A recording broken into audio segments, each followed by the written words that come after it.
He's come for the scroll. What is up, you guys? Welcome back to a brand new episode. I'm super happy to see that you are watching my MapleStory content once again. We start this episode off by gaining another level. We are level 38 right now. And quick disclaimer, if you see my mouth moving in the webcam in the top right corner, this is not synchronized with what I'm saying right now, because this footage was actually captured while I was live streaming. So thanks everyone who tuned into the live stream. I had a blast live streaming while I was at a LAN party. That's why you probably see some people in the background walking past my webcam. I actually had I went to a friend's house and we basically played for a whole weekend, and I basically played MapleStory. And by the way, at this point in time, we passed the 3 mil meso mark. We sold a lot of equipments, and it is finally time to buy our best in slot, which is a yellow umbrella.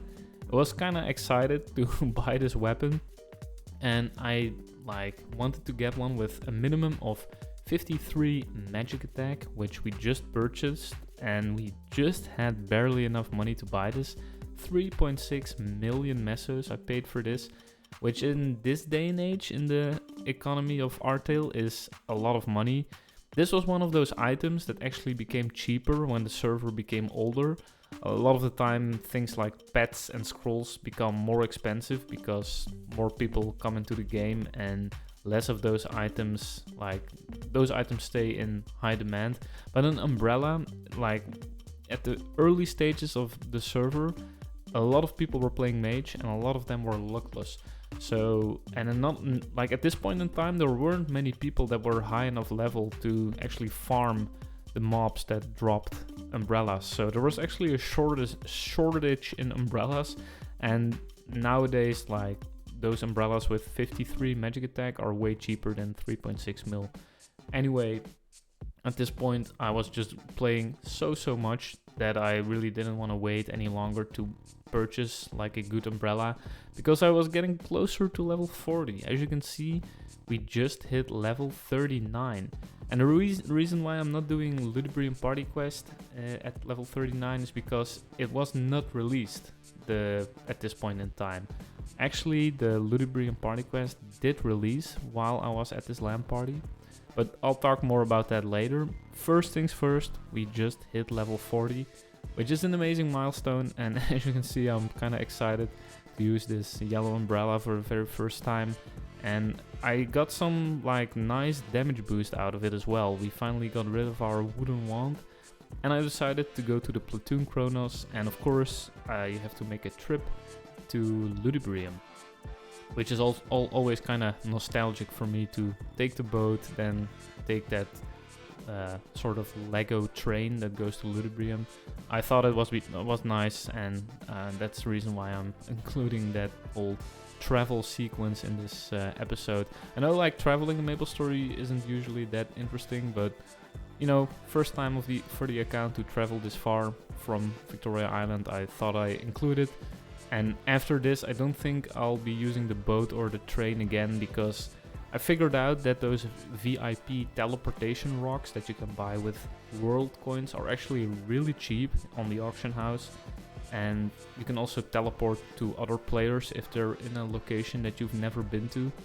And that helps with teleporting with those VIP rocks. So if you know how they work, you know what I'm talking about basically. But we just made it to Ludibrium, and of course we're gonna buy some mage pills, because that's a very cheap and easy way to gain more damage. Of course I could have bought those on the auction house as well, but I really wanted to go to the platoon Kronos for 2 reasons, or actually 3 reasons. It was a nice different location from the current city metro station, and also I thought I was at level 40 at a nice level to start training here. And it was pretty nice. The platforms in this map are really easily navigated by a mage with teleport. And as you can see, I still hit miss sometimes, but I wasn't really complaining, because this footage was literally me arriving here 5 minutes ago, or not even 5 minutes. As you can see, I'm still level 40 and I'm not even at 10%. And like after killing maybe 30 or 40 of these platoon Kronos, I actually received a very, very good drop, and you'll see that in maybe 10 seconds. And like actually these mobs that I'm fighting right now, there you go, I got a scroll for glove attack in my maybe first 5 minutes training here, and that was kind of crazy. I was pretty happy that I was recording this, and I'm not gonna lie, after that I didn't get as lucky, and I decided to hold on to this scroll for glove attack because I thought maybe it will go up in price, and I don't really need it as a mage. So, and because I just bought my yellow umbrella, I don't really have any other upgrades to go for except maybe some scrolls for cape luck, cape intelligence. That might be an upgrade for me. Or maybe I could buy some scrolls for speed for shoes to upgrade my squishy shoes, but at this point in time I had teleport, so I wasn't really in a rush doing that. But yeah, extremely lucky there with the scroll. And once again, yeah, at this point the Ludibrium party quest wasn't released, so this was actually the best place to train. And I thought at least this was the best place to train until a certain point. Some of my viewers in stream that were watching my stream, they told me to go to the zombie lupins, and I will go there very briefly in this episode, and once we get to that point I'll touch upon that really briefly. And here I'm just selling off some of my items to clear out the inventory a little bit, checking out what prices are currently like normal for all the items I have. And yeah, we're about to hit level 41.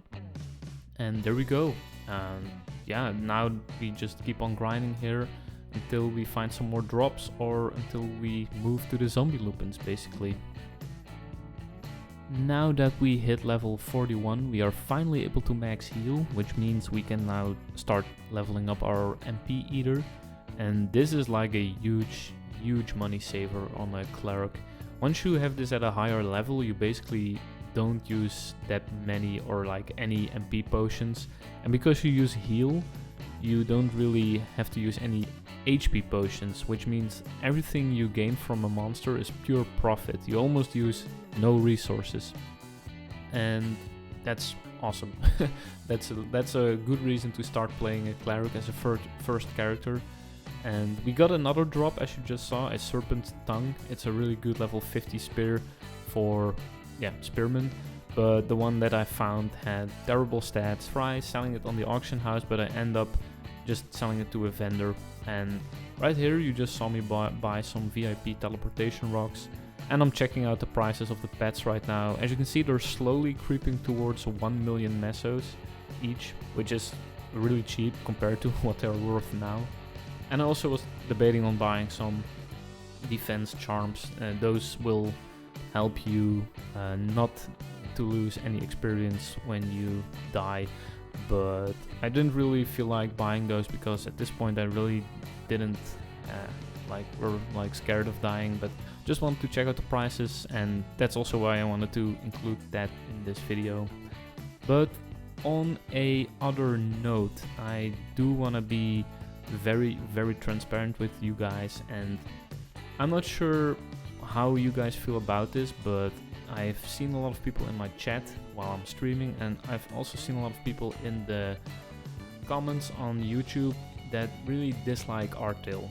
They feel like it's too janky, it's too rough, it's not like a very nostalgic classic feeling, and I'm starting to agree more and more with those people. Besides the combat and like the whole movement of the game not being very accurate to the original, there is also like a lot of connection issues and disconnecting issues and changing channels and all that kind of stuff, and I really was not like happy with the performance of the server. Basically, I don't want to be too negative, but I just want to be realistic and share my experience, because if you change a channel, this is basically what it looks like. You can get stuck trying to log in, you can have a lot of trouble even like changing channels basically, and it's not a very streamlined process. All that I'm trying to say is that now that my honeymoon phase basically ended with Artale, I'm starting to look at it with a more critical eye and more realistic eye, and seeing how I would be like playing this in the future, or if I even want to play this game in the future. And I do start to have doubts about that, because it really feels janky, a lot of jank, and I'm not sure how to explain it in this video because we're almost at the end of the episode. But in the next episode, episode 7, I will go more in depth about my thoughts, and I will show more examples on screen what I mean with the jankiness and my gripes with Artale, basically. I do have a small segment of that in this video, as you just saw when I was trying to change a channel. And what you're looking at right now is literally the first like 10 minutes of Ludibrium party quest releasing. I went to the zombie lupins and just took a small break, and when I came back, basically Ludibrium party quest just released. And as you can see, there's a lot of issues. Like when a new update drops and Artale announces that they're releasing new content, it's basically impossible to find a free channel where you can fit with a full party. As you can see, like all channels are basically filled to the max, which is only 50 people, which is not a lot, and you basically can't fit a party of 6 or 5 people in another channel. Then there is the whole problem with changing channels, which I just touched upon. It is pretty like rough. You're not guaranteed to load in with the entire party that you just change channels in. There's no guarantee that the map will load. As you can see, I'm having troubles right now. Anyway, I will go more in depth in this whole thing and this whole gripe I have with Artale in the next episode, episode 7 of the classic grind. But besides that, I'd just like to share that I was pretty excited for the Ludibrium party quest to release, because you can get the broken glasses, and in Artale the way it works is you have to collect 15 of these items that you will receive at the end of the party quest. So once you defeat Alistair or Ali or whatever you want to call that boss, you'll get a clockwork thing, a sort of clockwork screw, and if you collect 15 of those, you basically are eligible to trade those in for the broken glasses, which are best in slot eye accessories at the moment in the server. So you basically really want to get those if you are like planning on getting the best in slot items. Anyway, I did manage to get into a party, into a freshly created channel, like after like some time, and we got in, and I was able to do my very first Ludibrium party quest, and we'll go more in depth about Ludibrium PQ in next week's episode. And also, like I just mentioned, I don't want to end a episode on a really negative note. I know I just shared some of my thoughts about what I dislike about the server, but it's also a lot of fun, don't get me wrong. There's at the moment no other way to play a unofficial, official old school server, and I'm just thankful that Artale exists, don't get me wrong. It's super nice that we can at least play old school, but I rather would have seen this Artale server release in like 2 or 3 months and be it like a more polished product than what it is now.